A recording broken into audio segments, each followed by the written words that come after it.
But yeah, I will say someday I do need to make it out to Nova. I've hit now LVO. Yeah. I've hit some of the others. Nova's one I have not hit. So, Nova's a fun time. and you guys have given me a great reason to go out there, aka the Nova has narrative. the best narrative. Yep. Says Chris, an unbiased data point right there. Definitely Exactly. biased, but that doesn't make it not true. Yeah, fair enough. Fair enough.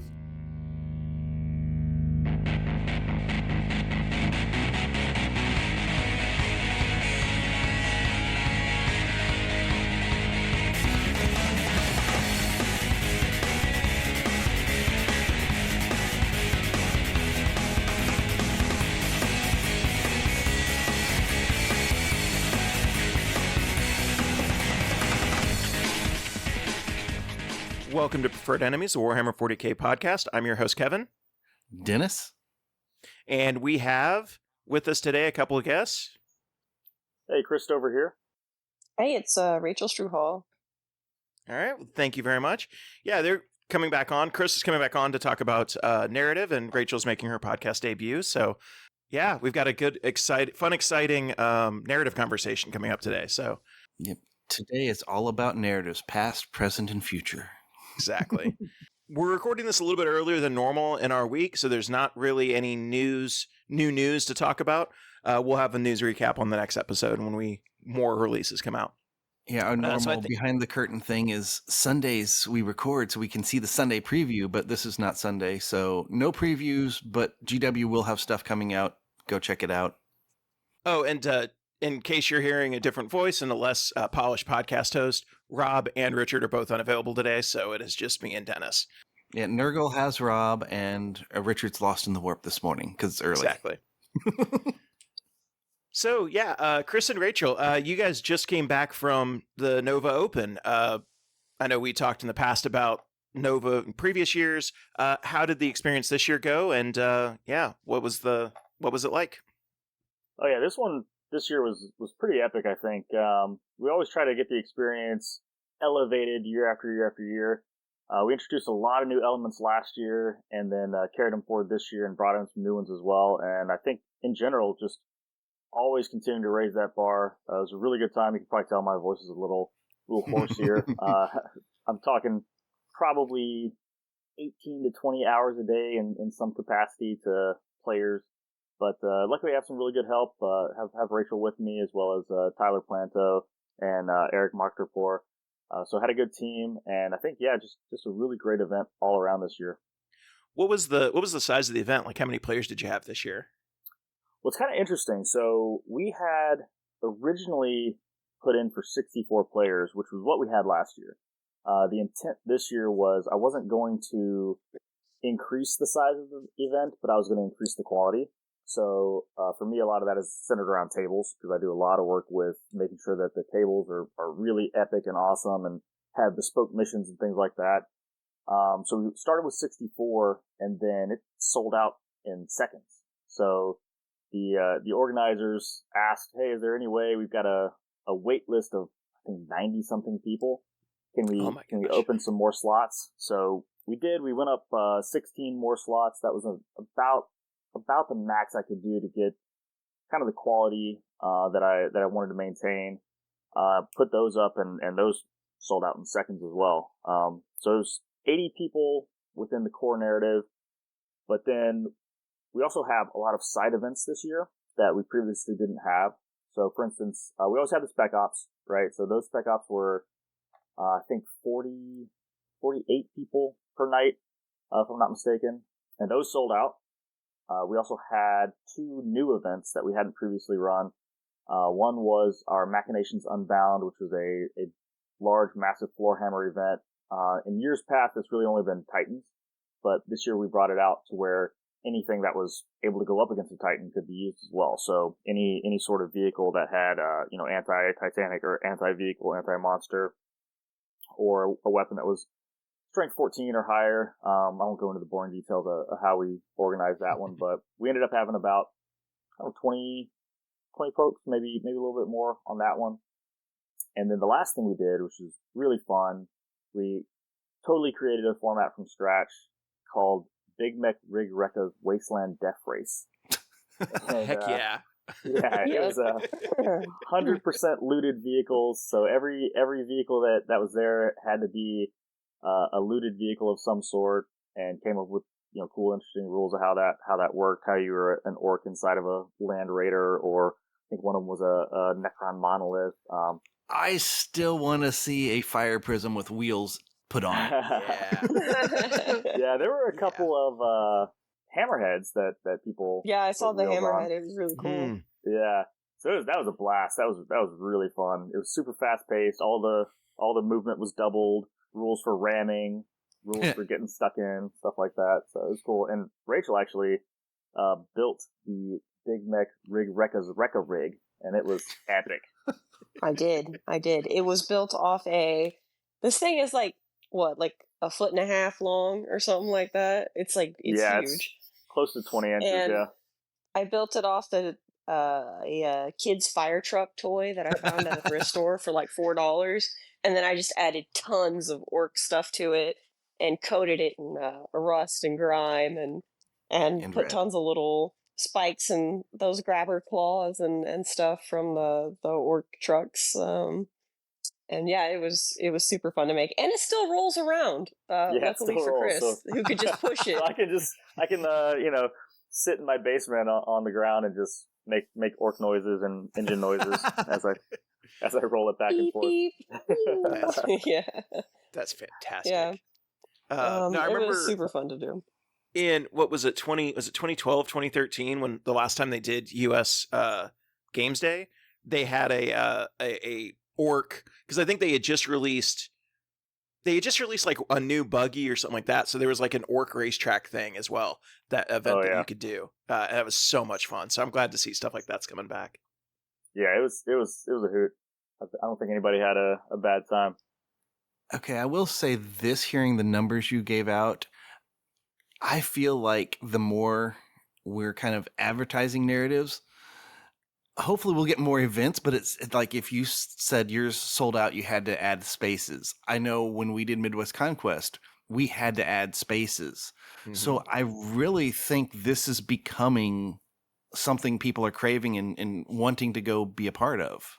Oh yeah, absolutely. I think we're, we talked about it last year a little bit. We're kind of seeing the turnover now of folks who are recognizing that there is an alternate way to play where you can go to just have fun, and also a lot of people thinking, hold on a second, why did I get into 40K in the first place? You look back at basically anybody who started playing 40K, very few people were like, I don't care anything about the IP, I don't care anything about the models, I just want to go play this rule set. Most people do not think that way, right?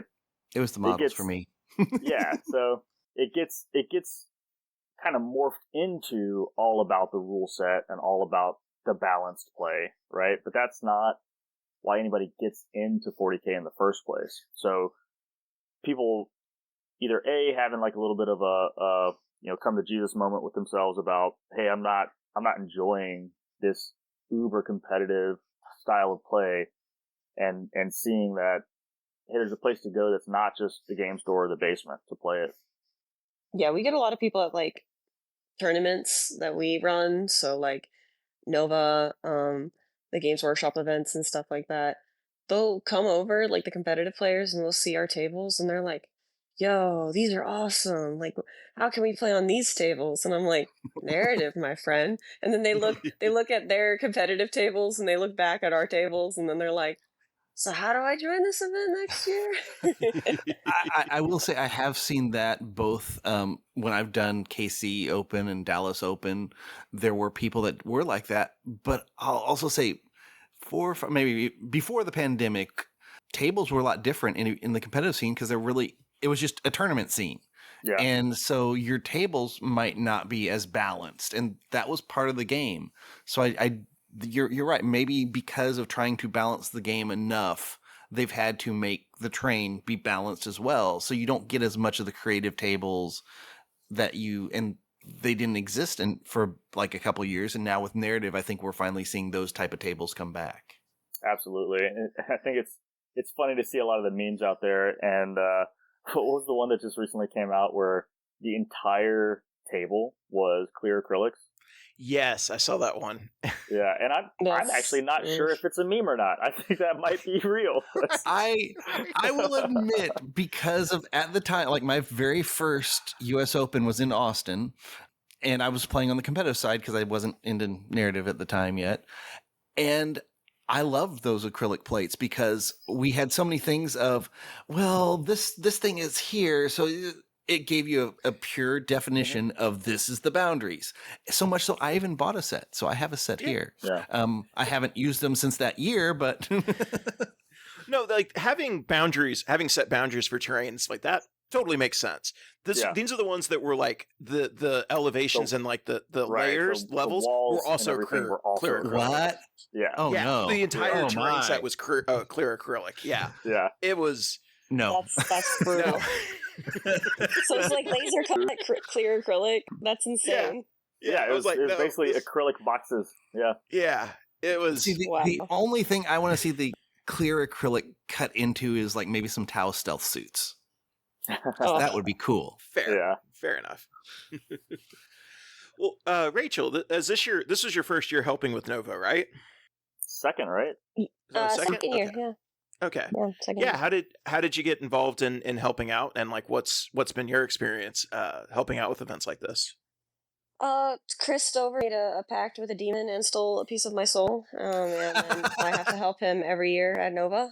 That but checks out. No, yeah, not hearing any lies so far. Yeah, 100%. So basically, it's sort of a long story on how I got involved with the narrative side of things, but I actually painted a Titan that Chris bought, and then Chris figured out who painted it, and then saw that I did some level of cosplay, which happened to be a pot of Nuln Oil that I like. It was like I wore it at a LVO. Yeah, Kevin showed me that picture. Yeah, I remember seeing that. Yeah. That's it. Yeah, and then Chris was like, "Oh, you do cosplay? You're in Dallas? Would you like to help out? Like, you can come and help with the GW thing in Dallas, and I've got this cosplay you can wear, and blah blah blah." And so that's how that started, basically. And then he's like, "Now you have to come to Nova because that's my thing." Exactly. And like, and now as much she's as made I'm a pact like, with a demon. yeah, well, I mean, as much as I'm joking about how, Chris roped me into it, but it is a great time. Like, the Nova narrative we get to do, we have total freedom over what we can do. We get to add the crazy bespoke missions and the fun side games. And, if you want to come play a game of 40K at 9 p.m., we facilitate that. So yeah, no, narrative's super fun. It was kind of the reason why I got into 40K, like the story and the models and kind of the setting. And then I played competitive for a long time because a lot of people I know, that's their focus. They're very good at competitive play. And I'm over here like, but I want to paint my special guys. And I want to paint my little boys. Like, I play Blood Angels. That's my main, like, core faction. And the rules for Space Marines being good changes so much that I'm like, well, I can't just... What do you mean I can't just run 20 Sangard and 20 Death Guard? Or Death Company? Like, what else is there to run? I don't want to run anything else. Like, so... narrative play really appealed to me. And after Chris was like, hey, there is another way to play. Come help run the narratives. Come be a part of the story. I was like, yeah, absolutely. Let's do it. So yeah, no, it's kind of similar to me with how like I kind of like my journey is when the Khorne Demonkin army came out in 7th edition. I played that almost exclusively for like 2 years and was playing in local tournaments and playing in competitively and playing like 2-3 times a week to try to like hone this army in, build a list, get as competitive and as good as I could because that was how people played. Yeah, and I got really good. I finished in the top 8 of a couple different like tournaments, Midwest tournaments, Renegade Open one year, and the one in Wichita, Flying Monkey. And, that kind of peaked. And I realized at that point when I think it was in Renegade Open, I got into like the top pod and just got hammered in the last round. Oof. Because I was like not at the same level as the other people who were in the top 8. And I realized I was like, oh, I'm going to have to exclusively play this one army even harder than I have been to focus in on a list and get good and all this stuff like that. And I have way too much gray plastic on my shelf for me to want to do that. And then also I moved and a bunch of other stuff came up and I'm like, you know what? I'm just going to have fun with this. So is that how the Tau Demon Army came about? Sort of. So I had been working on my World Eaters basically since Corn Demonkin, because they then cruelly took them away in 8th edition. So for a little while I didn't have an army that I could play, because like, you know, Chaos Space Marines, and it kind of worked. I played that. I played a couple other things. I played Death Guard for most of 8th edition, actually, because it was the launch box faction and they were very easy to paint. And then at the end of 8th edition, they released the World Eaters Codex, and I started playing World Eaters, and I've basically been playing World Eaters since that Codex came out. And had basically built up an entire World Eaters army using the new models, and then read the Arcs of Omen books, and I'm like, this is such a cool idea of like Tau almost falling to Khorne. That's just too perfect. And then I started like doing the putting the models together and like looking at kit bashes, and I'm like, oh, this model is exactly the same size as this, and this model is exactly the same size as this, and it just kind of happened. Yeah, I always that's how I even ran into Kevin. Yeah, like that's the first time I ever saw like that LVO, the same one that I went with the Null Noil cosplay. I'm walking past this table and I see a ghost key ghost keel. Yeah. And I'm like, yeah, that's a ghost keel. And I'm like, wait a minute. This thing has spikes coming out of the sides. Hold up. and I get closer to the whole thing, and my brain is like, I feel like I'm having a stroke, because I literally worked on like 2 Farsight armies before that. So they were just red Tau. And I look closer into the red Tau on Kevin's board, and I'm like, in my sleep deprived state, I'm like, I can't even, this is awesome, but like, what is this? Yeah. But no, that's the type of stuff that you can do in narrative, you know, building out custom narrative armies, tables, missions. Like that's the stuff that's really been appealing to me over the last several years. And that's where I want to put my hobby energy into. So I'm not taking the Corn Demon, my Tau Demon army to the Grand Narrative this year. I'm doing an all Ironkin Votann army, because I'm like, I want to build, you know, something different. I'm like, ooh, what's an interesting way into this? And then GW released the new Bury model, where it's like, yep, he's the last survivor of this league who got devoured by Tyranids. And I'm like, so how would he rebuild that? He'd rebuild that with Ironkin, and they would all be covered in Tyranid bits. So they're going to be, I'm going to have an all Ironkin army covered in Tyranid bits. Nice. So you basically have the end in Votann. Yep. Okay, great. Yeah, kind of. Yeah. The end in Votann. Yeah, and also amazing. I'd been pushing Kevin to do something with Votann, because I know he has the large pile of shame, and when Votann came out, I think both him and I dove into it, bought a bunch of boxes. I mean, I had 60 warriors. I've only got 30 of them put together. But yeah, they're battle line. You don't need that many. I have a fun story about them. Okay. As noted on the podcast, I have poor impulse control when it comes to buying new armies. Well, yeah, you're a 40K player. Exactly. Like, you don't even need to say that. I've got some things for sale if you want to take a look. Chris, get out of here. Are they going to say his pile of shame? It's not even a pile. It's an entire building on its own. Yeah, it is legitimately like a room at this point. My Votann funny story though is my partner Apollo. I met him because he was a client of the painting studio that I run, and now he's my most demanding client. But I went to the GW Chicago Open in, what was that, 2022, I think? The last time I did it there. And at the time, I was actually living in Korea like 2 weeks before something. So I get to Texas, I start working with the studio, and then we have this crazy guy that as soon as the Votann gets released, he's like, I want to run the Votann army at the first tournament that they are legal, and I want to shoot for best painted. And so me and Viet had, I think we built the whole thing. We bought 6 boxes, and we built the whole thing in like, I don't know, 4 days or something like that. We had like 5 people helping us build. And then we painted the whole thing in a week, and I kind of got slightly famous on Reddit because we painted in the plane on Spirit Airlines. Gosh. Oh, wow. And he took a picture of me painting on the plane, and that got uploaded to Reddit, and that was funny. But yeah, we painted on the plane. We painted in the airport. We painted until like the day before, and we didn't get best painted, but that's fine. There's tons of insanely good like display boards and armies and stuff there. But we did get the first Votann army played on stream, which was cool. Very nice. That's so, cool. That's Yeah, very cool. and that's why during that tournament I got about like negative 5 hours of sleep. And you had talked about accidentally or not accidentally, but once you got into like the top bracket, you were like, oh god, I should not be here right now. I need an adult.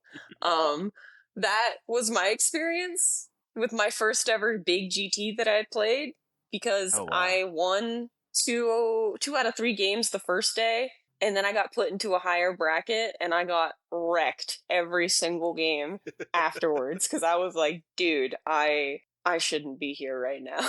Yeah. So Those were but it was fun. those were great learning experiences, like going in there and playing against people who really know their army and really know how to play the game, and then just getting smacked. Like, it's good experience. I find that those are sometimes some of the best games, because people who really, really know their army and know how to play are generally not the ones who are challenging everything you're doing and saying like, oh, if you took your hand off your model, you're done. Those guys are very, very, very confident in how they play. And they want to beat you because they beat you, right? Yeah, they don't want to beat you on a gotcha type of thing. In 90% of cases, especially in the top bracket, definitely agree with you. I wasn't in the top bracket. I was in the second from the top bracket. So I got the mid-table hero bracket. Oof. And I had some games that were really fun, but I had some games that were a very, very bad time. And if I didn't, honestly, like some of them, and I've heard this story from people that have since come to narrative. A lot of people are like, I played this one tournament and I had such a bad experience that I almost quit. Like, I almost just never played 40K again. And then, they find out that narrative exists, and the goal of that is not to just win the games. The goal of that is it doesn't matter if you win your game or not. You can lose all your games all weekend and still come out like with one of the awards that we give, because it has nothing to do with battle points. It has nothing to do with or even your win-loss. Even lack of awards. Just have fun engaging with the story. We had a couple of folks who, I don't know if they won a single game, but their characters, their goal every single game was to interact with the character, right? Because we had actual physical character models on the table, and they'd come out with like the most intelligence that they could share with their battle group. Or they'd come out with some sort of story of how they engaged with a certain character and, kind of made it into the narrative themselves. We actually had 3 or 4 actually that their warlords, call them warlord incarnates in Nova, actually became part of the story. And then they were able to have their character now be an interactable character. That's cool. Yeah.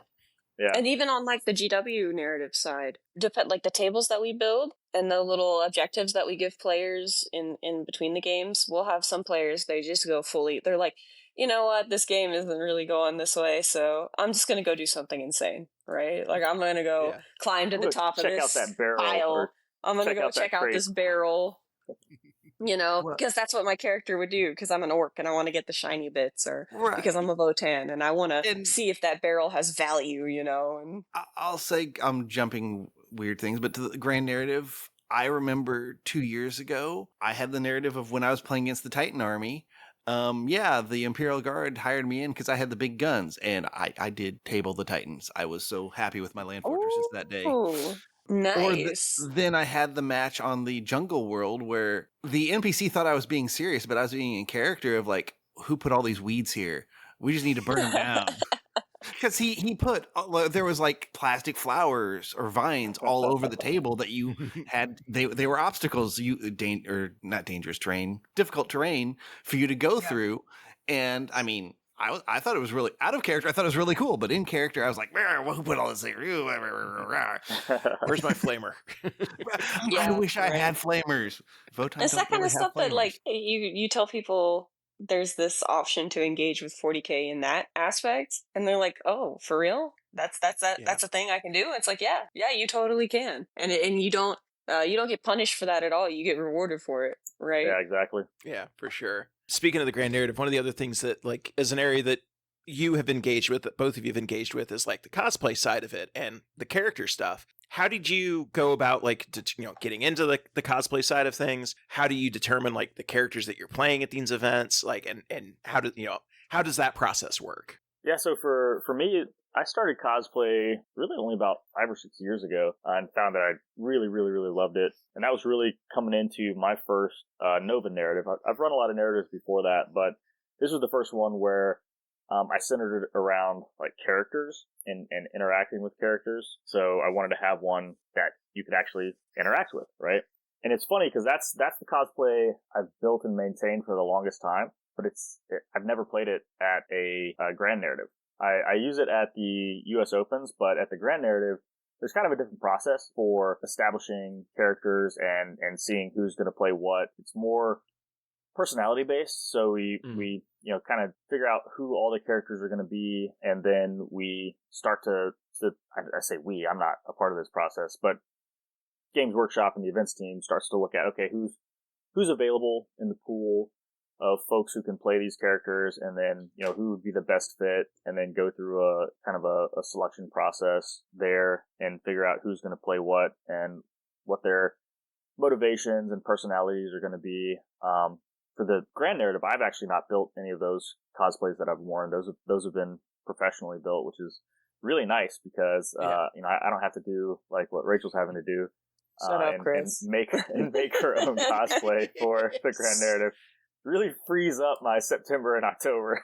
I will agree, because as someone who's done cosplay for a lot of anime stuff in the past, that's, I don't want to say a full-time job, but that's as much effort as like painting an army. So it's like, which part of the hobby am I doing? Yeah, maintaining an existing cosplay is a lot of work too. Tell me about it. I want to say my AdMech is probably like very, very few original parts are left, but it looks very, very similar to how it originally looked. So it's isn't that what AdMech do? The cosplay is Theseus. Replace the parts and look the same? Yeah. Also, we still have some grudging against him, by the way. Yeah. My sister battle cosplay I've had since, so at that Dallas event where Chris was like, hey, do you want to do narrative? Chris had bought a cosplay from one of his friends, I think in Germany or something like that. It was a sister battle cosplay. And he was like, you guys are both vaguely the same size. This will fit you.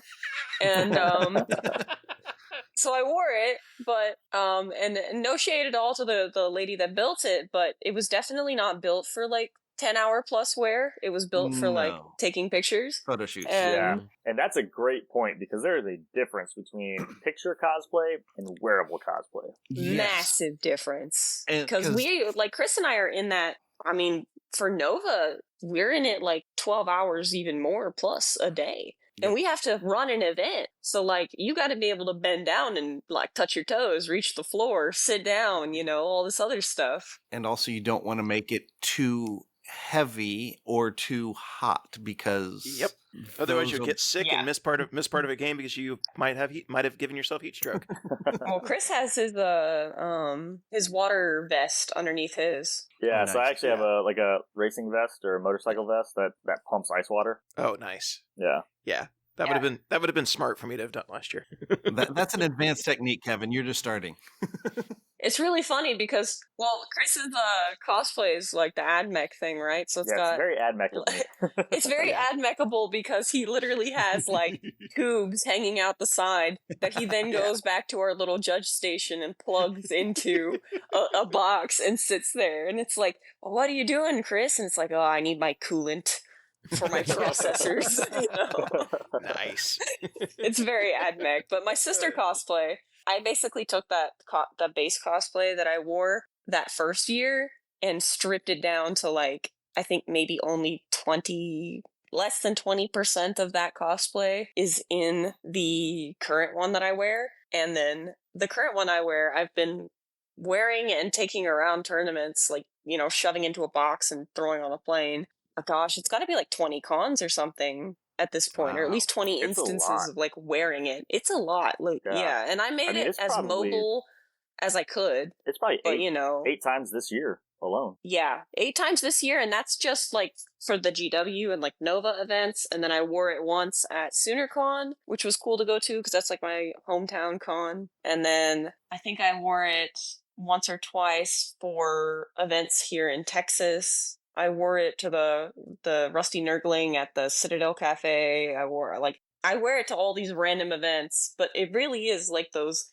at the GW events. I'm in it 2 days straight, basically all day, an hour or so before the players show up, and then once the games are done at the end of the day. And then for Nova, man, Chris, how long are we in cosplay for that? Like, I mean, it kind of 10 hours a depends day, of, 4 days straight? well, it's more than that, because if you're doing all 3 games, 6 o'clock in the morning to, I think one night I left at 2. Oh man. So, yeah. Yeah. So 20 So- hours one day. There's a whole nother, like, blog post or something I'd like to do talking about, like, cosplay and what went into that and, like, lessons learned. And, you know, there's going to be a Sister of Battle version 3.0 in the works eventually when I get time. Maybe But that's now why I they have have to so work many on the grand different narrative one. so many different armor types. You know, we're on the going up from Mark 1 to Mark 10. Exactly. Yeah. This it's one's like, not quite here's the comfortable enough feedback. for invading a world. Let's try another one. Here's the feedback, the Google form feedback from the Space Marines. They say this is too tight and this doesn't move well and blah blah blah. So I do need more think it's a comfortable good shoes. idea to actually have that website or article that if you do write one, because I think with people getting into more narrative, people actually seeing people in costume and saying, I want to do that too. Yeah. It would be good insights, because I will admit on my Votan, when they came out, I guess year one, sort of like your story, Rachel, is I wanted to paint them and play them, and I was told I could not play them as a full army at the U.S. Open narrative in Kansas City that year. So instead, I looked at the rules and was like, oh, I can ally a unit as a mercenary with my Imperium. So, okay. So I played Sisters of Battle, had Celestine be my warlord because I didn't have a jump cannonist at the time, and I allied in the Votan. So yes, mine was not a full army, but it was just like, I think it was 10 warriors and a call that I got done for that. But it was so much fun. So then when the grand narrative hit the following year, because we never did make it to the first one, I was like, okay, I want to cosplay, but I don't think I can do their armor because I know my limits. I haven't used Warbla. And I don't have the time to probably build an armor set. And I knew I'd be standing up all day. So I'm like, well, which type of character can I play? And then I was like, oh wait, this Iron Master just wears a big heavy jacket and he just got some belts. Those look like they could be sweet. This is an easy thing. So, and then you go and you sweat your butt off, right? It was at acceptable levels, except for I think when I was in one of the rooms, I did have to take the jacket off. Okay, there you go. But yeah, that's another thing that players can do that staff cannot. Yeah. But just if there was an article or guide for people on like, here's how to do the heavy stuff, but here's some quick takes of like, find pieces at a thrift store shop, do things with just do additions on. Yeah. Oh, Rachel is a thrift store master. You should see. I am the thrift store Facebook marketplace like maven, just because I like. There's a lot of. It's funny because I say I try to find stuff that's kind of like at least 45 to 50% the way I want it, and then I can work from there, and it saves me time. But yes. I enjoy thrifting and looking for that stuff so much that I probably spend double the time it would have taken to make it from scratch just to go find it. So, it's fun. And I like the fact that you can find stuff that, like, I recently helped our friend Ben make a cosplay for the narrative Horse Heresy games at the US Opens. And I found a bunch of, like, belts and stuff that were from a thrift store. And it's cool because those are, like, weathered already. Mm-hmm. Like, people have worn them. They're worn in. For cosplay, I like to at least attempt to make it look less like a costume and more like something somebody would actually wear. Exactly. Like, with the materials being as accurate as possible, and you got to sacrifice some stuff for mobility and transportability and all this other stuff, but I aim for it to not look like a costume. I aim for it to actually look like the real thing. So functional, because a lot of times you'll have costumes, they don't have pockets. It's like, no, I'm a person. A person needs pockets. Yep. Gotta put the pockets in there, man. Her belt. I've got a whole utility belt. Yeah.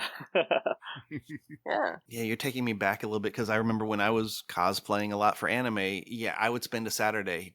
I'd hit like 5 or 6 thrift stores in a row just looking for the right thing or something interesting. So, yep. Yeah, those were and it becomes a problem because as you think, if you're doing cosplay often and you're thinking about like characters, like, I kind of want to do this in the future, I want to do that in the future, and then you end up with like this closet full of stuff that's just like this been there random garbage, and it's like, honey, what is this stuff for? It's like, so next year I want to do an Inquisitor, and I want to this, I need this, and like, but then I might do this, and I might do that, and it's like, girl, are you for real? Like, you need all this stuff. I have 3 crates that I'm hauling, so I'm about to take a trip down to the mountains just to be in seclusion for a week. But I'm taking 3 crates of my cosplay materials because I'm trying to up my tech priest for New York Comic Con. Oh, nice. Yeah. Yeah, it's gonna be cool. I've seen what Chris has planned, so. Well, I guess we've kind of heard, exciting. Rachel, how you got involved. Chris, I think we've done this before, but since a new episode, how did you get involved in Warhammer narrative, that type of thing? And then I guess it's led into your cosplay too. Yeah, so for me, I've been playing Warhammer for a long time. I think since I was about 6. I can't really call it playing at that point. Well, actually, it is just playing of holding 2 models and going pew pew pew pew. But yeah, my mom was a school teacher, and we went to go have dinner at one of her coworkers' house, and her son, who was quite a bit older than me, had a pretty big collection of Warhammer Fantasy. And I was like, this is the coolest thing I've ever seen in my life. So he was going to sell some of it, and me, 6 years old, I was like, I'm going to make him an offer, right? So I gathered together every dollar I have. It ends up being like $80, right? Which I think is just the most money in the world. And and I make him an offer, $80 for his Warhammer collection. And obviously that did not go through. That was not the deal of a lifetime for me. But a little later on, we were driving by, and my dad saw a hobby store, and he's like, I think this is probably where these things are. And we went in, got a couple of one blister pack of the Black Orc big ones, and painted them. No primer or anything, like using tester paint for model cars, just absolutely demolishing these models. But it was amazing, and I was hooked ever since. When I found out there was like a sci-fi version of it, because we actually went into a real Games Workshop store, in the mall, right, where they used to be. And I saw sci-fi, that it was just, from then on, I was hooked. So I didn't start actually playing the game with the rule sets until I was maybe 10 or so. But by that point, I had pretty much a full army, because basically every spare change I had went to buying those, pewter models for Imperial Guard. Yeah. Which is funny, because I didn't have any rhyme or reason as to what I bought. I just like, oh, that's a different looking unit. So I had all of the different units in pewter.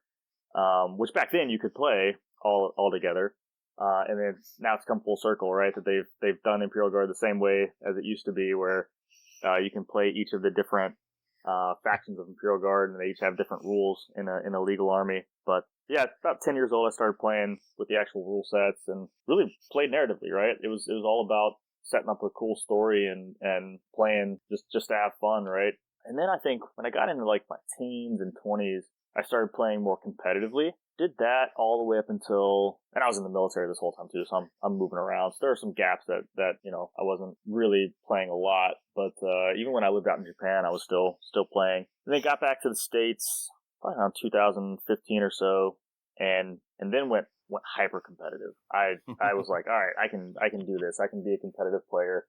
Joined Beast Coast. Was on Beast Coast for a while, traveled to like London, went to the London GT, did all the major circuits, had some pretty good runs. And then the meta changed a lot. It didn't change quite as fast back then, but it changed, and I still kind of had that narrative mindset where I really liked the army I was playing, and I didn't want to play a different army, and just couldn't do as well, right? Yep. So kind of thought to myself, well, hold on a second. Why did you get into this game in the first place? And that's kind of what led me back to narrative. So went back to narrative and found that there weren't narrative players, right? You couldn't even go to a game store and ask to play a narrative game. Everyone was so focused on, nope, I'm prepping for a tournament, right? I need to play. What's your most broken, hardest list? That's what I need to play against. And if you came with anything fluffy, it's hard to get a game in, right?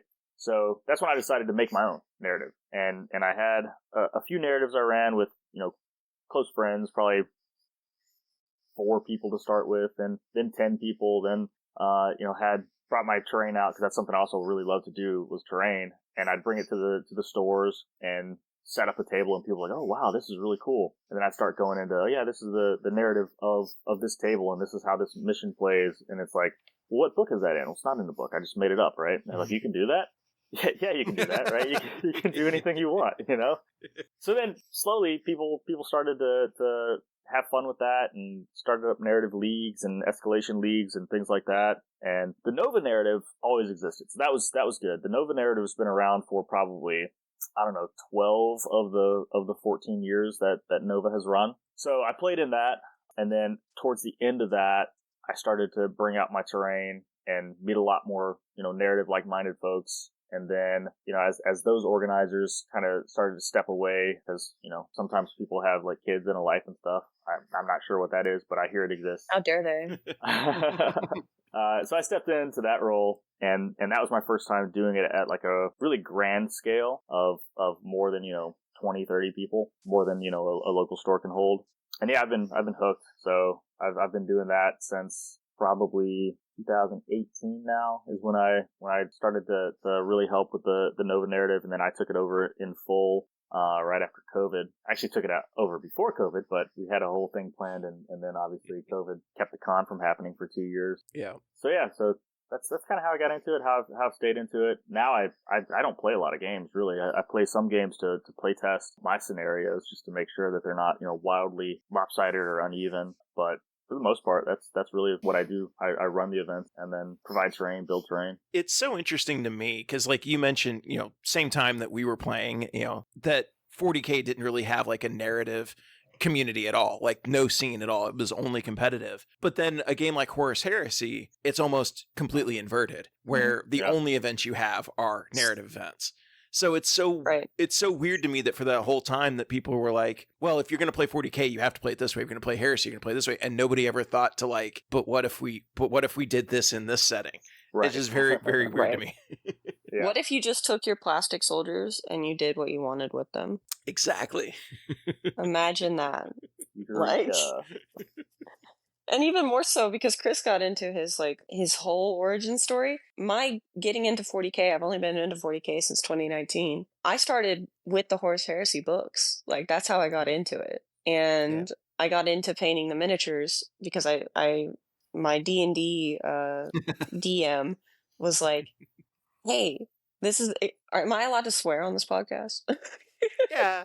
Okay. Yeah, for the most part, yeah. So now you've unleashed a deluge. No, just a quote here. He's like, hey, Rachel, you like fucked up sci-fi, right? I was like, straight to the F-bomb. See, I was like, it wouldn't have read as well if you had censored it. So yeah. See, yeah, and I was like, yeah. He's like, here, take this, and he handed me Horus Rising, and so Dan Abnett is responsible for my entire life trajectory from this point on. But that's how I got into it. So the story is what pulled me into it, and that setting, and like, just throwing your imagination into that setting, and then 40K books from then on out, and all this other stuff, like, and the minis. Like, my first mini purchase was a box of Sanguinary Guard. So nice. Like, ask her what she thinks about the current Sanguinary Guard. You know what? Yeah. Well, that's a whole nother podcast. Oh man, I can get, if you guys want to have me back where I just talk about like Blood running Angels? A professional paint studio or Blood Angels, we do need 100% episode sometime. Yeah, I would love to be on that, but this is narrative. This is the narrative, so I won't get on those tangents. I'm making mental notes of who plays what army so that we can invite people back in when those topics come up. So, well, sure, I would love to. Well, I can only speak from the Blood Angel lore side. I have not played them for a good 2 years, but So I'm really mad that I won't let her dress up as Sanguinius. You know what? He's dead and he should stay dead, and that's great. That's great for me. Yeah, the one we want back is Russ. You want him back, whatever. I do. No, it is funny because like the same thing you mentioned, like, I only know from the lore perspective. I got in, at tail end of 4th edition playing Tau. And I played Tau almost exclusively up until I switched to Khorne Demonkin in 7th edition. I don't think I've played my Tau army since then.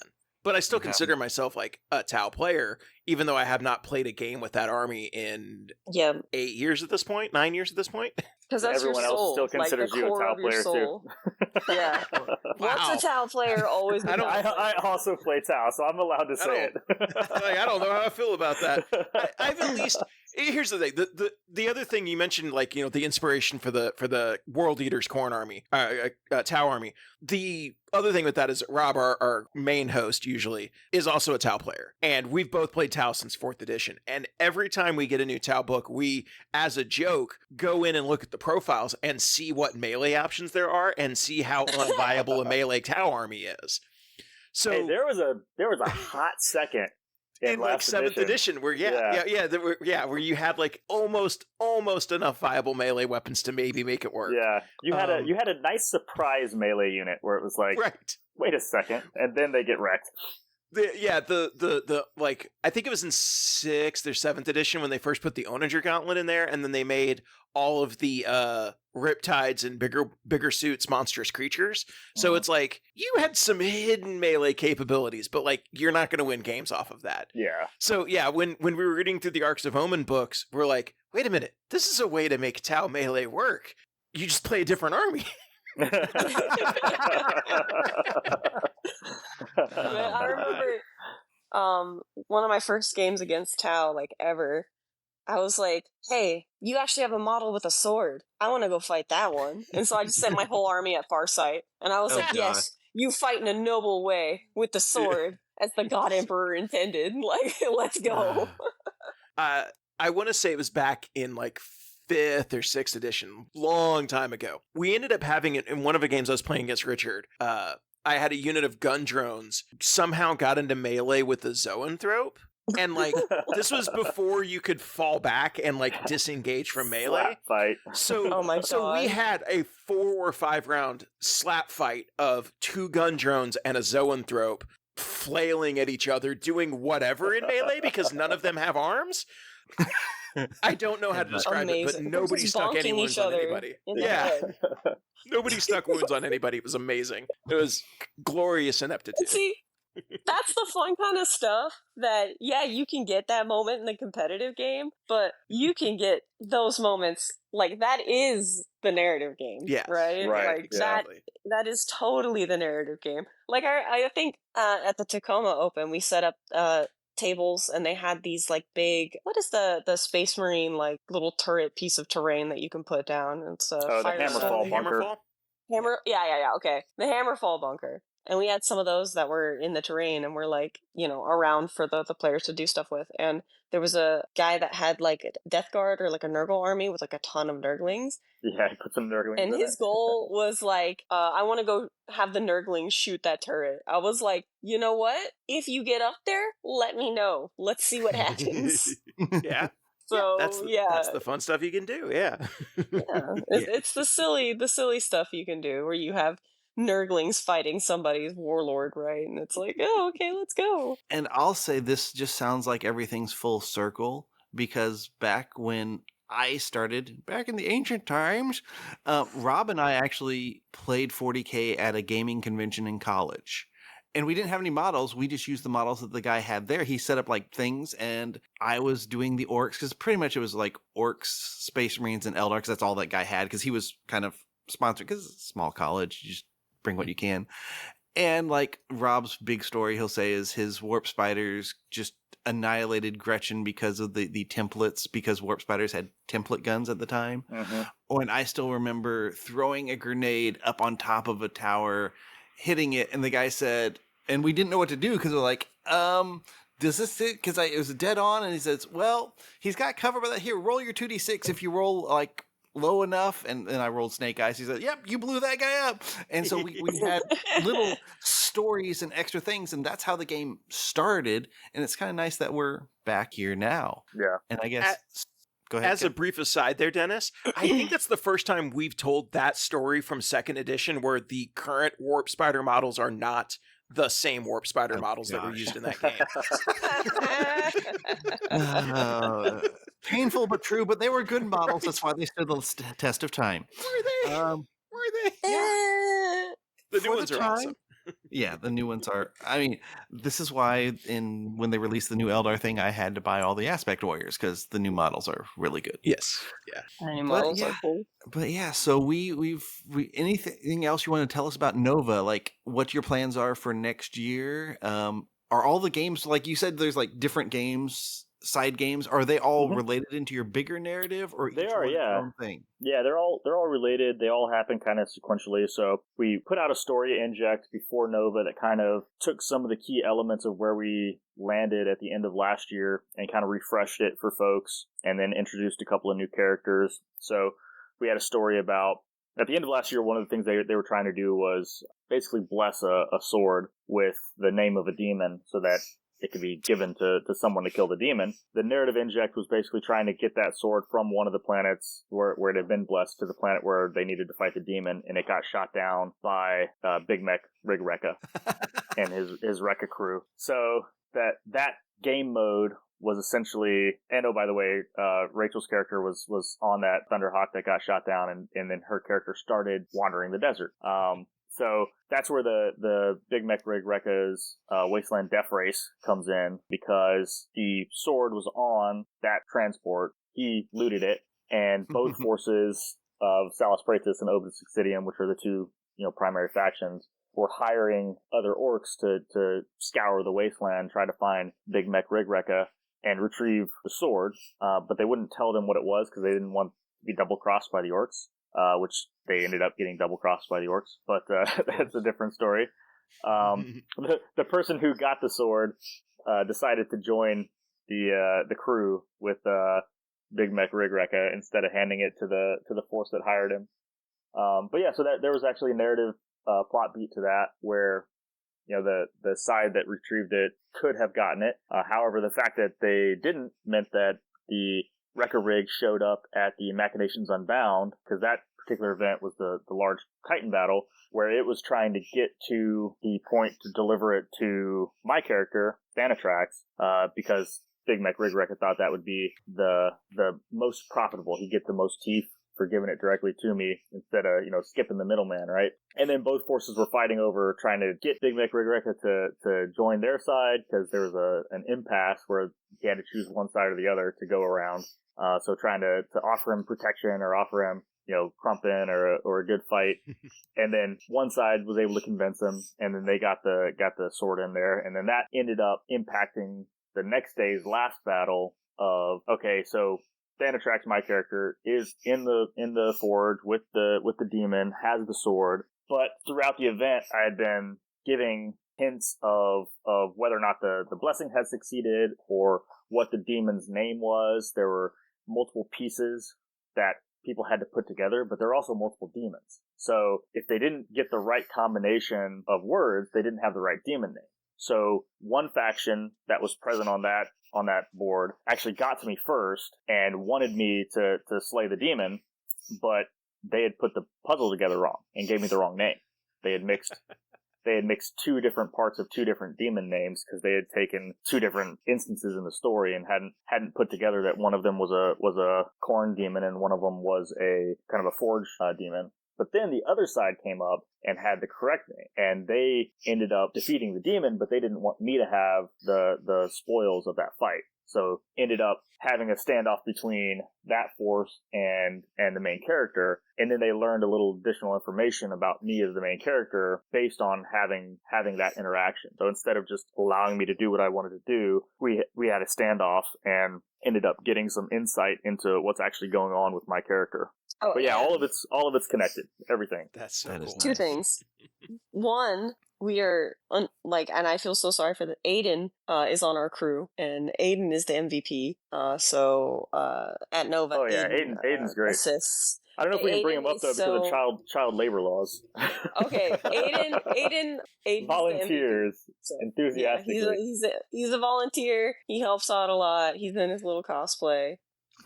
So yeah. Yeah, he's the pound for pound hero. He absolutely really helped out and played a key role in the final final story, because at the end of it all, after Thanatrax had been sort of defeated by the individual that had double crossed me and wanted to keep the spoils for himself, Aiden's character was able to give me just enough time to wrest control of we call it the key. It's a very large thing, not a small key, but wrest control of it away from the other character. Yeah, and the Machinations Unbound part and the Night Ops part, one of the really cool things that I like to see, and we've did this at Grand Narrative last year, and I'd like to see it more going forward, just integrating different game modes and including them in the narrative. So Kill Team actually is integrated into the Nova narrative. Oh yeah, I totally forgot about telling you guys that. Yeah, so I was only talking about the 40K formats, but Kill Team has 2 different formats. So there's a Thursday narrative, which is a full day narrative for Kill Team, and that impacts the starting conditions for the Thursday 40K narrative. And then Saturday night, we had kill teams that were operating on different boards that represented the different objectives on the large Machinations Unbound Floorhammer map. And when they reported in what actually happened in those kill teams once they finished their game, it set conditions within the Machinations Unbound. So, for instance, that they were playing on an airfield that had a Stormbird, a Thunderhawk, and then a Fire Raptor and a Storm Eagle, and they could launch those specific ships. They ended up each launching one of the large ones. One of them was launched by, I think, an Orc and a Kroot. So they didn't quite know how to fly it, and it crashed. And then the other one was launched, and it had taken a ton of damage prior to launching. So it ended up on its strafing run crashing into its own forces and causing a bunch of wounds. And then the Thunderhawk got launched by the other side, but the two smaller craft were launched in pursuit. One of them piloted by a bomb squig. So I'm imagining he just rammed the Thunderhawk.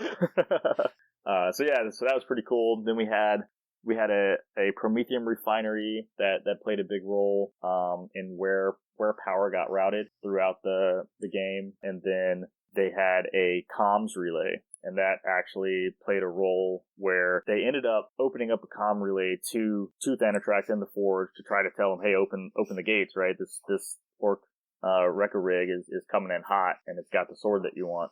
But the other side had also opened up the comms relay, so they were able to hear, unbeknownst to the force that was communicating, they were able to hear bits and pieces of what was being communicated, and which is actually how they got the name of the demon. Oh, nice. Very cool. Yeah. Yeah. So it all plays in together, and I think that's cool because the game modes can connect together, right? Like it's not like 40K is separate from Kill Team, is separate from everything else. So Absolutely. I think including them all together is really sick because you might have people that, it's their first kind of weekend at a 40K tournament or an event or whatever, and they may not have a full army, but they look at narrative and they're like, oh, I really want to do this. And it's like, well, do you like Kill Team? Do you want to play Kill Team? Because you can get like 10 models together for that and still be a part of this. And they're like, oh yeah, that sounds good. Yeah, next year I want to try to have them closer together. They were kind of, 40 yards apart or so with tables in between and such. So you kind of had to have a runner say, what's going on. But next year I want to have like actual in real time, like flags and stuff they can throw up that say, hey, this side has control or this side has control. That's cool. Yeah, that's one of the big things that we constantly talk about on here is like how to get people into 40K and like how to like ramp them up into, because it's very intimidating for people to be like, go spend $1,000 and paint 50 models. But, if you can integrate things like Kill Team in a way where it's like, it's 10 models and you have to paint this many and, play games in, an hour. Yeah. It's a much easier buy-in to be able to ramp people up. So that's awesome to include that. The US Open narrative tournaments are what, like 1,000 points, and then there's like a 500 point optional sidebar. Mm-hmm. So you don't even have to get the full 2,000 points ready for that, and people still have a great time. They play it normal Crusade rules where you have a 1,500 point roster and games are 1,000 points. And I will say, one of my local Dallas group, he did go to the Dallas Open. He both went last year and this year playing Eldar, and he's had enough fun, and I think probably heard me talk about it, that he actually signed up for the Grand Narrative this year, so he will be there. And his big thing is, oh my gosh, I now have to get another 1,000 points ready. So he's been busy. So like you said, it's a good starting point, and then that lets people grow up to the 2,000 level. Yeah. And one of the things just we let get people 2 Wraith do, Knights, you'll be fine. Yeah, right? He's bringing 1 Wraith Knight, so yes. Yeah, let's go. One of the things that we do at Nova, any of the tables, like once we get the round started, any tables that aren't being used in the narrative are free to play. So folks can come in with like awesome. A combat patrol or something and play as well. So I want to make sure that no tables are empty. So really Chris, cool. How does one get involved in Nova? Because like, it's just sign up as soon as the tickets go up.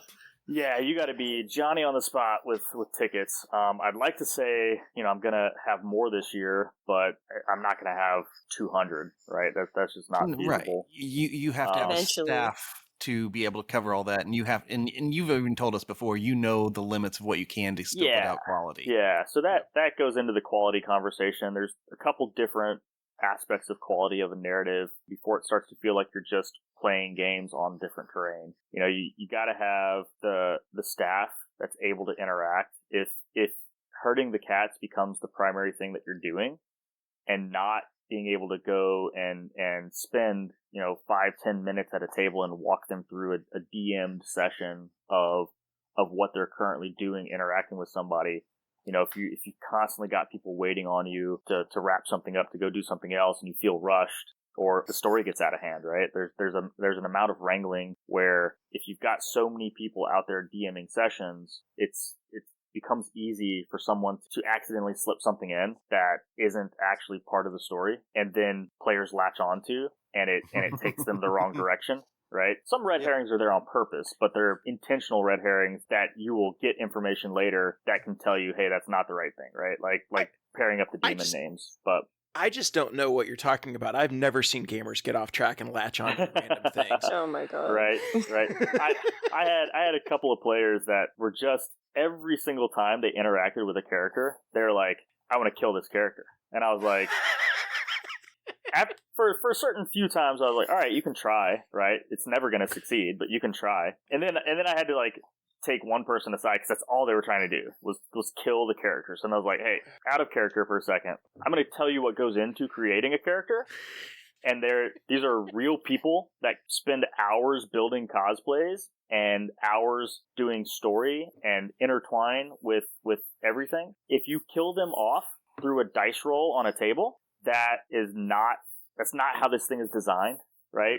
They're there to be interacted with and to learn things, and you can coerce them into telling you things. You can force them into, through quote unquote defeating them in combat, but I'm not going to let you kill somebody, right?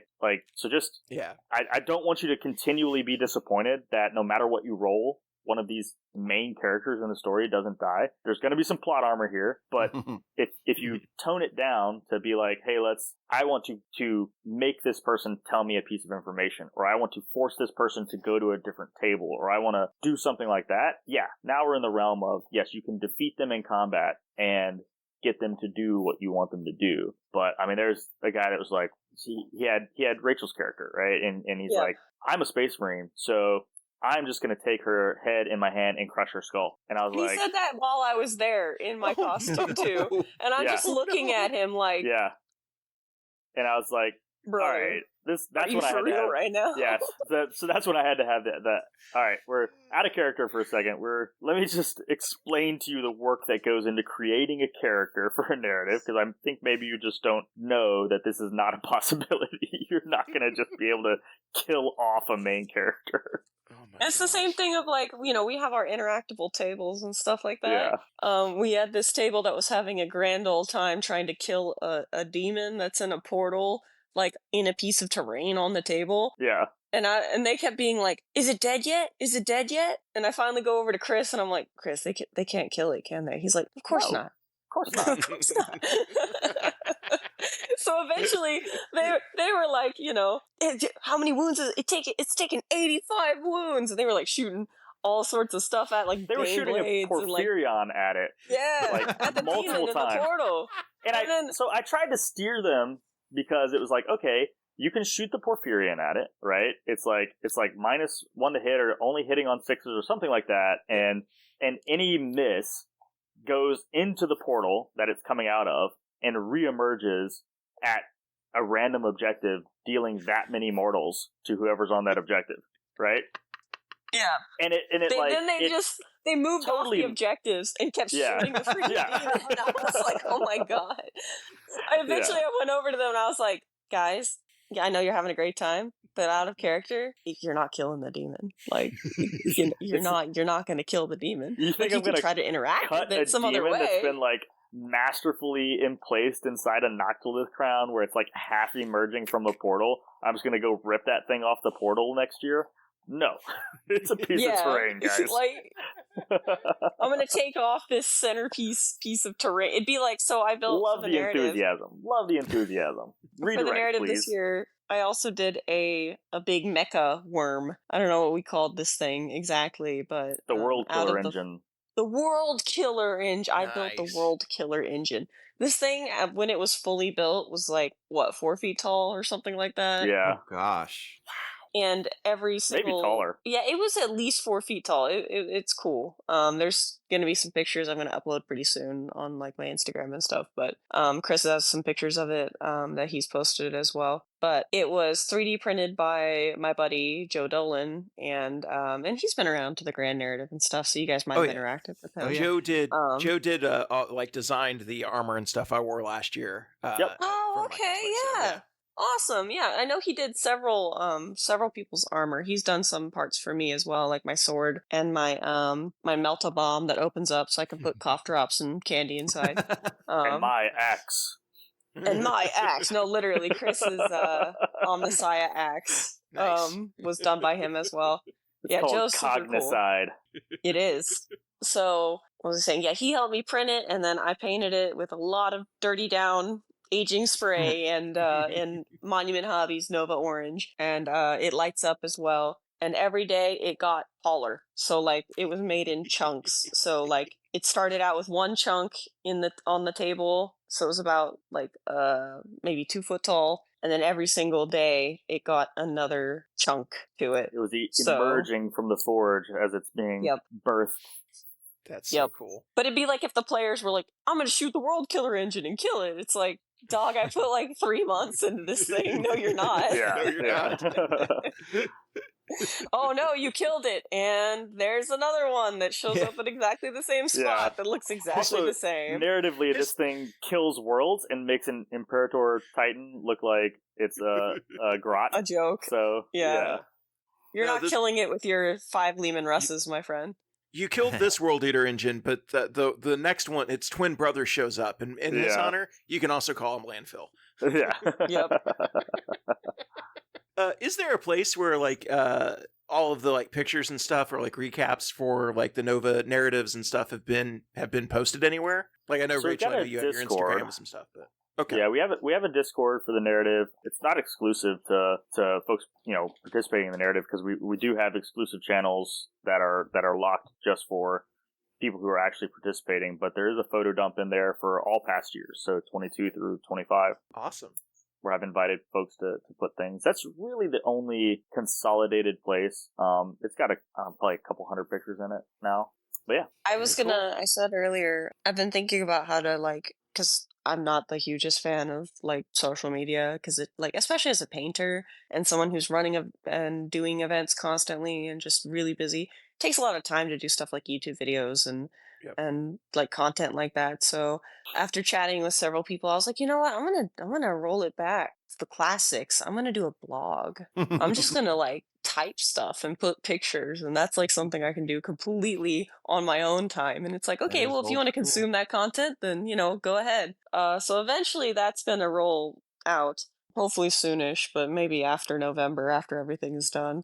Sure. And I'll just kind of go back and retroactively like talk about the narratives and stuff, and maybe Chris can help get like a more concise, easy to digest like kind of narrative story thing rolled out, and we can talk about that kind of stuff in there, and like how I made my cosplay and how I turned a $5 fire truck into the orc rig, and that kind of stuff. So it was Paw Patrol too. I think we need to mention that. It was. It was a Paw Patrol fire truck that I got for $4 at a garage sale. And then I put $600 worth of terrain bits on it. So. Yeah, right. The amount of GW it is now caked in. Oh yeah. I hacked all sorts of stuff off of it, and like there are little bits where you can still see like little dog bones or something like that. If you look, they're bones. Pay attention. It's bones. It's bones. Yeah. It's not teeth, it's bones, yeah. So, but yeah, it's that kind of stuff where, and I guess this goes into the larger discussion of why we're really here on the podcast today, is to talk about the event that we're running in Texas. But so yes, narrative communities coming up. Yeah, we're trying to connect more narrative communities across the U.S. because, like you said, or we've been saying like the whole time, it's like once people find out that narrative is a thing, like there's a community for this, people get excited about it. They want to join. And we've run several narrative events, like either through GW or Joe did one at the was it the Texas Open, I think. Last year. Yeah, last year. Yep, I was at And that one. yeah, see, so like there's a hunger for narrative out there. So Chris, if you want to talk Yeah, about the event that we're tell running us in about the Texas. upcoming event. Yeah, so good segue. So this is something I've always been wanting to do. Kind of take it from just running it at Nova once a year and start offering specifically my style of running narratives. It's much more condensed, streamlined, focuses a lot more on the story aspect, not a lot on like the win-loss. Win-loss is still something that we're having a hard time getting narrative away from, even in official settings. But making sure that we have a format that is easy for people to pick up and focuses on narrative play, incentivizes narrative play, and just running some kind of feeler events in different locations where we know the narrative community is pretty strong and pretty active. So that gets us to Dallas. This is one area where I think we consistently come to Dallas and see that there's a big demand for narrative play. There's a lot of folks who want to do it. It kind of is supported all year round from the folks there. We see a couple other events that are running narratives, and so coming to a good community that's already really supporting narrative play, and just seeing if we can expand what we're doing at Nova and that style of play across some different areas.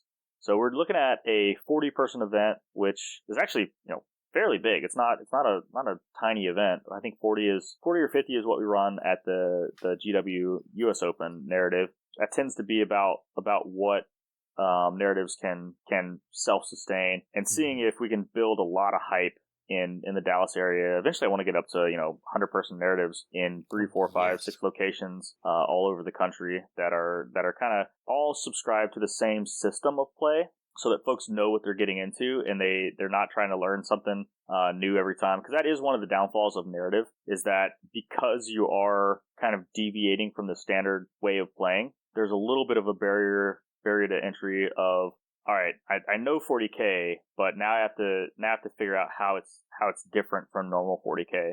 But yeah, so that's kind of what we're doing there. I'll interject there. You say it's a bear. I like that because it harkens to the days of like you had like regional tournament styles. Mm-hmm. And I know like the LVO does things different than the GW narratives, which does things different from Nova narratives, your style. And Kevin and I are doing something different when we run the Midwest Conquest. So I do like seeing that, because then you get to see all the different ideas that people are having. Well, we're kind of treating this as a like NFL, XFL type of deal, right? So we are going to be introducing some new things, some new concepts on how you more narratively introduce things like who gets to pick deployment side and who gets to get first turn, and really use it as a testing ground for dialing in what aspects of narrative are really good and what aspects of narrative are too tedious or too onerous. Because I always say narrative is not easier. Right, it's an easier environment to play in, but it's not an easier style of play. If you take a standard GT and you look at how you score primaries and secondaries, you're looking at tracking 2 or 3 things in a game, right? You're looking at tracking holding objectives, so holding 1, holding 2, holding more, and you're looking at taking fixed objectives if you're seeing what your opponent is bringing, or the randomized objectives. So there's quasi complicated. Now, if you go and look in any of the Crusade supplements that come out and you're trying to play 100% core GW Crusade supplement, if you're playing any of those missions, generally all of those missions have at least 2 scoring criteria on just how you're scoring the battle, right? Then you've got agendas, and based on how many points you're playing, and then you've got experience tracking. And then you've got, tracking of the faction-specific way that your force grows, because some of them are much more involved and complicated than others. Mm-hmm. Looking at the Tau is one of them, right? Yeah, it's almost, that one's. Anyway, all I care about is winning the game and rolling my resource dice. I'll collect my resources. I'll do my upgrades that way. Yeah, right. Get my minerals. So but that all that to say, the game is so much more vastly complicated. Bookkeeping, yes. Yeah, the bookkeeping, the new things that you're trying to do that aren't the standard thing that you've done over and over and over and over again playing competitive 40K, where it's just kind of like built into your list that, I'm always going to do this, right? And then keep in mind that the narrative system as written, while it's fun, it's built for kind of basement games, right? It's built for having a few month long crusade with like 2 or 3 friends where you're getting a game in a month, right? And you have that time in between to sit down and look at your books and figure out what you want to do. Inherently, it's unfair because it allows for your choice as to whether or not you're going to choose your upgrade or roll, right? And it also really gaps very quickly. So if your forces that are winning games get lots of rewards, very few battle scars, right? Yes. And forces that are not winning games tend to get nothing other than the standard what you get for playing and lots of battle scars. So the more poorly you're performing, the more you tend to get punished later on. The better you're doing, the more it seems like you start running away with upgrades. And upgrades ramp quickly. Yes, they do. Especially if folks are, very, very versed on what their specific units need and start, making things that are either one-shotting everything or unkillable, right? If you're not keeping up with those, the games become extremely lopsided very quickly. So I'll tell my quick story. In our crusade, like we did a little crusade thing here. We did it for about a year. And we had 6 players, and the 2 Tyranids pretty much ran away with it because they got the upgrades quickly.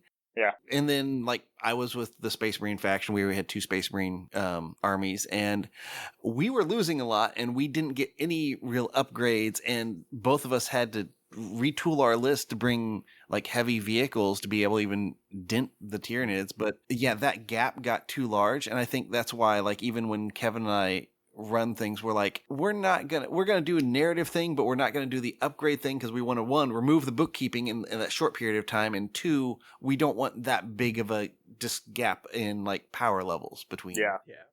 Yeah, and so that's the way what's like good. I was gonna say that's what's good about the way that we're running the Texas narrative is we're running Chris's system where it's a little more forgiving and fixed to that like shorter time frame. The players are typically very welcoming to new players, and they will help you figure out this bookkeeping part. Like, it's not terrifying. It's not the end of the world. You'll get the hang of it after a round or 2, and then you'll be fine. Yeah, so the way we do it at Nova, we actually take kind of the Mario Kart approach to it, where you end up getting better buffs, kind of the worse you're doing, or if folks are getting way more buffs than you, we introduced a CP element to it, so when you're tracking your ranks and when you're tracking your upgrades, you kind of put those all into a pool and you say, okay, well, this guy has a relic and this guy has 2 upgrades and this unit has a scar and this unit has 2 upgrades. So that's, a total net of 4, right? So if I'm going into that game and I've got 2 upgrades, net, then there's a 2 upgrade difference and the person with less is awarded a CP. So it kind of gives you, okay, you start off with 1 CP in a game where CP is really hard to generate. That gives you a little bit of you can have a defensive boost that you need the first round to kind of weather the storm on somebody who's got a lot of upgrades, or maybe make a little bit bigger of a dent if you need to, if you got first turn. And then we introduce things where, like in the Nova narrative, it's not just a win-loss, right? There's different objectives that you're going for, and just accomplishing those objectives, regardless of win-loss, counts as achieving a sort of victory in that game. And we introduce elements where if you play your game and you win and everything like that, you get your upgrade, and we make it where it's all the same, right? It's either everybody's playing random or everybody's playing choosing. There's no half and half. In this case, Nova likes to do the random ones. And then you introduce elements of being able to choose. So the base is, hey, you won all your games, you wrecked your opponent. Well, High Command thinks you're doing fine. They're not going to give you anything else, right? Mm-hmm. So you get a random upgrade. But you lost all your games, right? Then High Command's like, hey, I'm not giving up this sector, so what do I need to do? I need to give you more powerful things, right? To compete with the other folks who are in this sector. So you get to choose 2 upgrades to 2 different units. Well, 1 upgrade, and you get to do it for two units. And then in between, there's a little bit of reward for not trouncing your opponent. So we have little conditions here like steel sharpens steel. If both of you achieved one of your main objectives, then you both get to choose one upgrade, right? You're not being completely left out because you got essentially what we call a tie, where one person achieved their planetary objective but not the battlefield, and the other person achieved their battlefield but not the planetary. It gives people incentives to shift their focus based on how the game's going, and being able to still feel like they pulled out some sort of victory from any game, even when things are going poorly. Yeah, I like that. I like systems that reward, let's say reward failure, but reward the players that are behind. Like, don't just reward runaway success. See it a lot in like RPGs, where like the classic D&D thing is, you hit, you do damage, you gain experience, you get better, and if you fail, you just sit there and nothing happens. And I've started really like playing a lot of games like Dungeon World, where it's like the only way to get XP is to miss. Yeah. You don't get better because if you your reward is, well, I run up and I hit it with a sword. Okay, your reward is you do damage. If you miss, your reward is experience. So you're better at hitting next time. Yeah. That just seems like a much more rewarding gameplay style. Yeah. And then the part I'm hearing that I like competing priorities. To make you have to make difficult decisions on the battlefield of what am I actually going for. Exactly. And there's 3 different priorities that we play at Nova. We probably won't play quite like this at Dallas, but we always have a planetary, we always have a battlefield, and then we have a secret campaign mission. And at Nova, the way we organize groups is warlords and lieutenants. And your warlords are telling their lieutenants and their battle group where they need to focus based on what planet they're on, because their planetary control goes towards planetary control, or your planetary mission goes towards planetary control. If you're on a planet where you've got really good planetary control, you can start telling your guys, hey, you don't need to focus on holding objectives. Go do these things that help your force improve. So battlefield missions are generally things that improve your individual force. Planetary missions are ones that generally determine who's got control of the planet, which will determine, attacker defender type of things. And then your secret campaign mission actually isn't scored against your opponent. It's scored against a max available points. So no matter what's happening, you're always able to complete portions of your campaign objective, your secret campaign objective. And that allows people that, if they get into a bad pairing or get into a bad match, they can start doing things that, maybe their opponent is like, well, what the heck is this person doing over here? They're going and searching buildings. And it's like, oh, that must be their campaign objective. And then you get into a situation where those campaign objective points play into what we call the end game, where they get to spend those points on prioritizing what they're doing in the final mission to actually achieve their goals for the narrative. So maybe trying to tell the rest of your force, like, hey, I think I know what their secret mission is, or just letting it go because your warlord has said, hey, we really need control of this planet, or hey, this is a table that gives you a really awesome buff, so I really want you to focus on that. And it gives a lot of different layers of how you interact with the story, the battlefield you're on, and even the player or battle group that you're up against.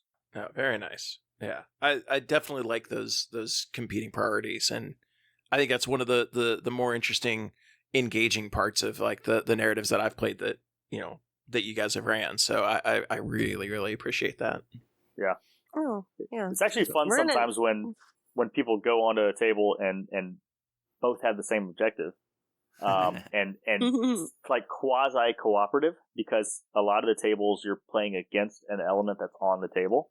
Yeah. It's almost like have you played Nemesis? No.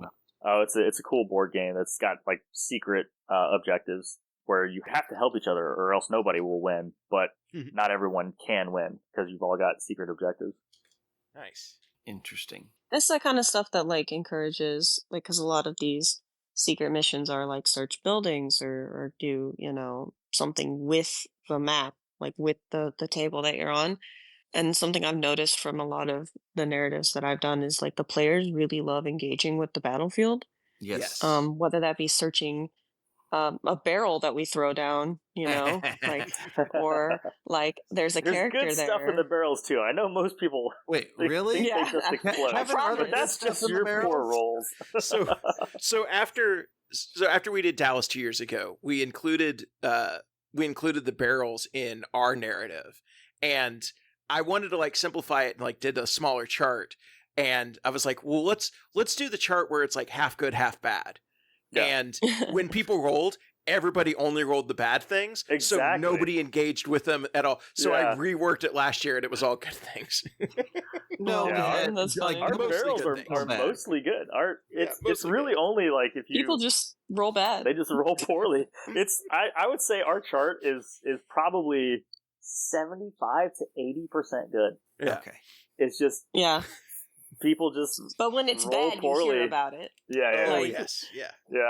When it's really bad, they're like, "Yo, my character got killed by a barrel." It's like, well, I mean, just roll better, dude. Like, I don't Well, know that's what it. to tell you. That's it. I'm not going after those barrels anymore. And I'm like, ah. Yeah. Well, then they see their opponent open one, and it's like, what do you mean they're -1 to hit now for the rest of the game? It's like, well, they didn't roll double ones, so. Like, yeah, I don't know what to tell you, dog. So. But it's that kind of like interactive elements that the Texas narrative hopefully is like the beginning of Yeah. more narratives to be run. We're going to be doing that kind of stuff in our Texas game, and it's on the BCP link. It does say it, but the game 5 is going to be a Titan battle. Oh, It's my. a big Very cool. yeah. So there's going to be portions of the story of the games leading up to it that influence how your faction can perform in the Titan battle. Mhm. So I yeah, know it's going to be exciting. Kevin still wants to incorporate Titans in ours, and I do. I'm like, I I don't do. know how yet. Everybody how to loves a get good Titans. Titan. Well, I you should know. come. Oh well, I know a guy. You should cancel everything else you're doing and come. Yeah. We'll show you how to incorporate Titans. Well, I've got a Yeah. couple ideas. Joe's given me a couple ideas. I know Kevin's had some ideas. We've got ideas, and I do wish I could come to you guys's. That you picked the Yeah. only weekend that I could not go, but I'm We hoping. checked your schedule just to make sure. Exactly. Yeah, exactly. Well, I'm hoping that it's successful enough that next year that I can attend, because I have enjoyed like playing the games you guys run. And I will say this, I've done my share of advertising. I've got a couple, or at least one local person already signed up for it. Awesome. And Yay. some of the Votan people in Dallas said they would look into it because they liked what was going on. So beside, like, what should they expect at the venue, like when they get there? Like, is So as everyone far gonna as be in costume, is what, like 2 games? So a day? Rachel and I will be We'll in be in cosplay. costume. Yeah, for sure. There will probably be some other folks in cosplay too. It's really only us that are going to be proctoring this one. Okay, this so it's time, just a but- 2-person staff. Yeah. Yep. Well, we'll have a couple people maybe as helpers, but as far as like the actual story engagement, it's going to be the 2 of us. It's about 40 people, so I think that's a fair number. That's what we run at U.S. Opens a lot with just the 2 of us. We did one in Tacoma at 100 people with 2 of us. So Oh gosh. That was brutal. I won't do that by choice, but it can be done. There will be food that is purchasable. We have a food truck coming from a local guy, does barbecue, so it's should be really good. It's at the Legion Post, so the Legion Post has a bar. So in between rounds or during rounds, even I don't really care. As It's long not as a you're far not- walk to the bar. Yeah, it's not a far walk to the bar. So go get some drinks, have a good time. It'll be 3 games the first day and 2 games the second day, with the last one culminating in a larger scale event. Yep. And if anybody's local and they've played the Iron Cage events, it's the same venue. So I have not. yeah. So that's another event I should look into then. Yeah, that's a competitive tournament Oh, that's okay. run by a local Maybe guy. not as much then. Yeah, no. But a lot of people that I know that are interested in signing up are people that when we were at the Dallas Open, the GW Dallas Open, they were like, "So what is it that you do, Rachel?" And I'm like, "Come behind the curtain, let me show you." And I talked to them about how narrative works, and they're like, well, I played competitive and like I'm honestly not really having the best time, so I'm gonna look into narrative next year. And so I know several people that have gone to those Iron Cage events before, and then when I said, oh yeah, it's in the Iron Cage venue, they're like, oh, okay, I know where that is. So, and speaking of people in cosplay, we're gonna have some bona fide a bona fide cosplay celebrity with us. We're gonna have Katie and Sergeant Steele. He's coming. Ooh, very nice. So yeah, I'm Awesome. excited about him showing up in his usual Cadian cosplay. And I'm not sure if some other people are coming. There's some locals that sometimes cosplay at our Dallas events, so I'm hoping to see some costumes. I think it'll be fun. Nice. Very Yeah, cool. Plus, we're working on tables, like a lot of tables. A lot. I've got so much terrain in my house right now. So, and Chris is bringing some good stuff too. Yep. Right, and that is mid-October. Do you want to call out the dates? It's October 18th and 19th.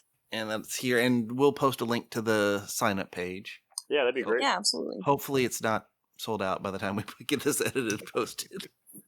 Well, you know Hopefully what? it is. Hopefully it is, 'cause that'd be great. Then we can justify for sure next year's 100-person, Dallas super narrative. Oh, That'd be gosh. great. I would be for it. I would probably do something stupid and offer to help if you needed more staff. Well, we're Absolutely. gonna check your schedule and make sure you can attend again. Well, yeah, I thought it was really weird after Gen Con that Rachel pinged me and asked what weekends I wasn't available in October. But Yeah, now I know. Yeah. Now you know. Just So, make yeah. sure Kevin doesn't show up. Make sure Dennis doesn't show up. It's all good.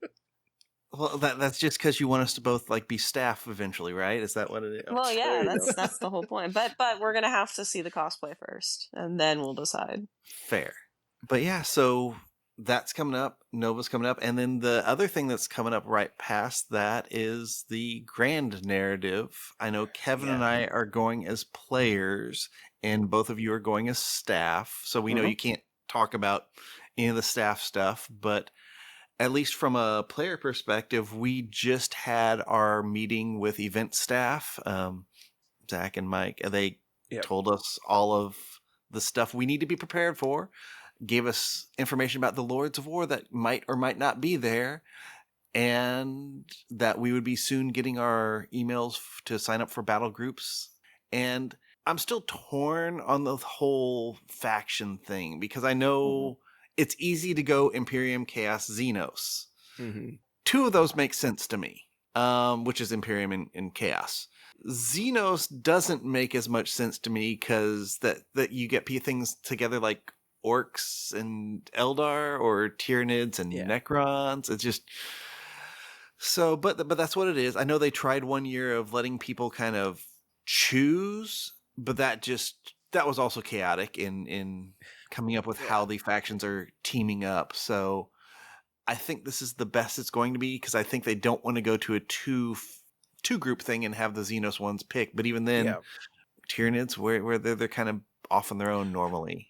GW, runs into an IP issue, and it's totally understandable that, they kind of have to go with the IP, right? Yes. Without trying to force narratives for each faction. Right. It does make pairing difficult. So I don't envy Zach doing it for the grand narrative with hundreds of people. When we run like the Tacoma event and the Dallas event, and we run the 3-faction method as well, and man, that is tough pairing. Yeah. No, that's exactly what I was going to say. It's like when we were at the LVO narrative, it's a lot easier to be like, you can be interlopers, you can be, marauders. Blood Angels can pair up with, Chaos Marines, because it's not an official thing. When you're in an official licensed, GW thing where this is going to impact the narrative, you don't want to have weird things of like, hey, in this next narrative book, the Necrons and Blood Angels teamed up to fight off Tyranids. But that was weird. I mean, they would never do something that ridiculous in the narrative, but it creates some interesting challenges for sure. But I'm excited for what we're doing. I'm excited for the changes they're making and kind of moving the London event up ahead of it and kind of using it as a prequel. It's kind of a preamble. That's been really convenient. for our schedules and everybody's event team things, and my God, like hats off to the events team. They've really ramped up the amount of events that are going on Oh yeah, globally it's because exploded this year. oh yeah, and it's awesome to see because every single one of them is like a new opportunity to engage people and have Exactly. people, even just random people come in that like they know about, like for instance in Tacoma, we were setting up and there was another event going on and I got in the elevator and I was just talking to some guys from a different event and I was saying like, yeah, it's like a sci-fi thing, tabletop game. Everybody's in like these big, power armor, and he's like, wait a minute. Big armor like in space? Is it like that secret level thing I saw on Netflix? I'm like, Yes. it is. It's exactly like It's that. Would exactly you like that. to come upstairs and see a real life sized one? And then they got so excited. And, those events if we host those events all over the world, Yeah. we have the chance to engage people that, I played Space Marine 2. I played Dawn of War, or, I've read the books, or I've done this other thing, but I've never seen a tournament in person. I've never seen an event. And then they get the chance to go to one because now there's an event there and they get excited about the hobby. They get Yep. engaged. So now, does it make anything easier on the events team to have 60 billion events? Absolutely not. But we're happy to oblige. Well, this is one of the things where I literally, like, I always say this is the best hobby in the world because there's so many different ways to engage with it and so many different ways to have fun and be creative. Like, yeah, I don't know. It's great. It's great. It's like a black hole. You'll never master any aspect of this hobby. There will always be more to read. There will always be a 14-year-old kid that paints better than you. Yeah. There will Yeah. always be like, a new unit or a new way to play or, the story continuing on. That's what got me excited about it because like I burn out on hobbies pretty quick because I feel like I Yeah. get to a point where I'm like, well, the dopamine is not flowing anymore. But there's always something new with Warhammer. If Yeah. if you have that passion to continue to get deeper and deeper into something, there's always something to get into with Warhammer. So Yeah, for sure. It is definitely a deep hole. And I'll say about the grand narrative, I am looking forward to seeing all the different armies that are going to be there. Yes.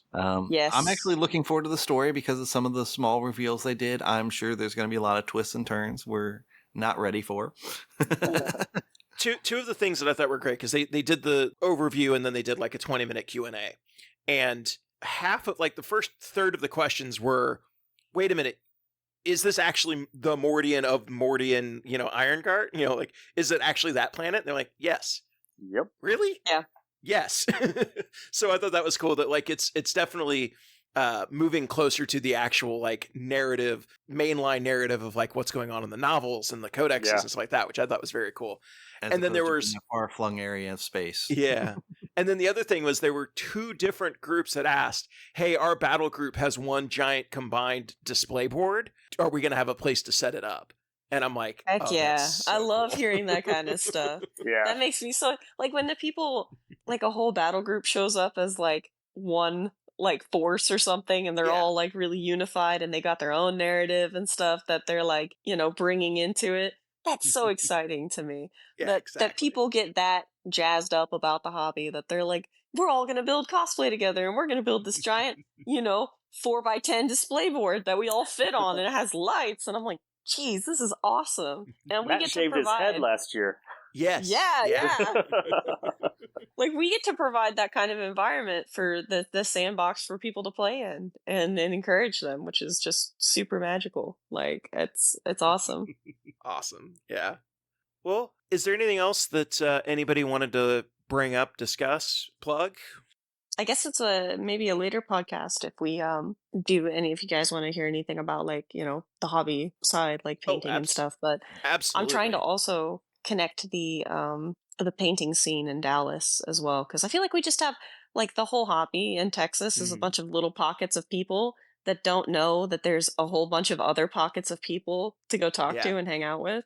So not just the narrative scene, but I'm trying to get painting classes and hobby events going in Dallas. So the week before the Dallas narrative, I have Borja, he goes as Warhammer on Instagram. but he's casually, the guy that won the Slayer sword this year, coming for a painting class all the way from Spain.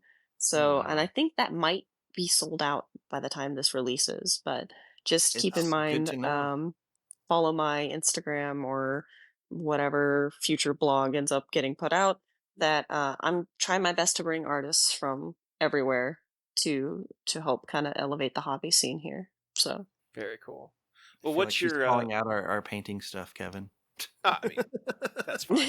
Perfectly fine. I get that. What? So, actually, you mentioned your Instagram. What is your Instagram handle? Okay, so very, very creatively, it is Rachel_paints_minis. Sounds Very, good to me. Yeah. yes, very Easy enough. esoteric. But I also have I run Sensei Swag Studios. That's kind of a larger story, but I continued on that from my friend who kind of started it, and then I've taken the mantle forward. But yeah, so Sensei Swag miniart.com. If you look at that, there's tons of stuff that we painted over the years that you can check out. And that's pretty much all I got to plug And for Chris, now. plugs from you. Like, where can people find you? Yeah, actually, I don't have a very big social media footprint. I need to get in on that. I think a lot of that stems from my previous career. Although I did just retire, so I retired Wow. back Congrats. in Yeah. May. Yeah, so that's why you're going to see a lot more of me in the narrative realm and traveling all over and doing a lot of stuff. So I think that's going to be my retirement gig, is really getting the narrative scene more exposure. Yeah, you can find Chris in a literal cabin in the woods. We have a geocache location. You have to go find him.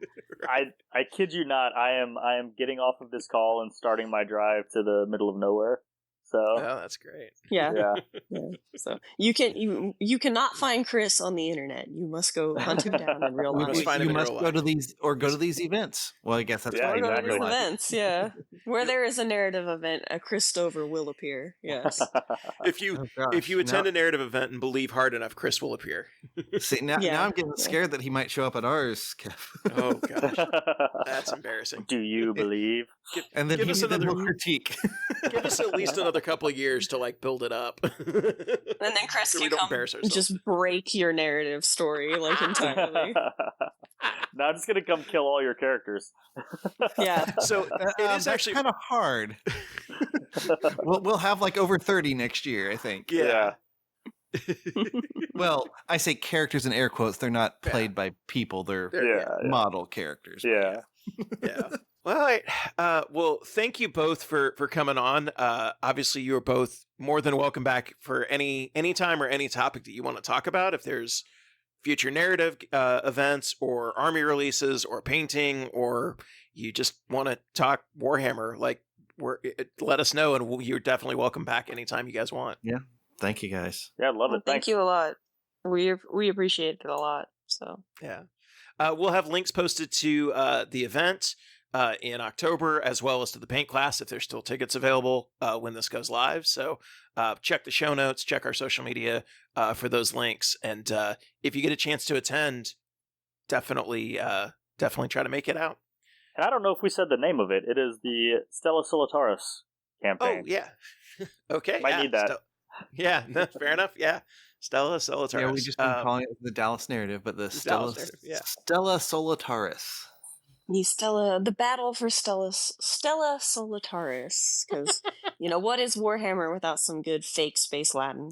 Absolutely, it's essential. All right, well, thank you very much for everyone for listening. We'll be back in 2 weeks with our next episode.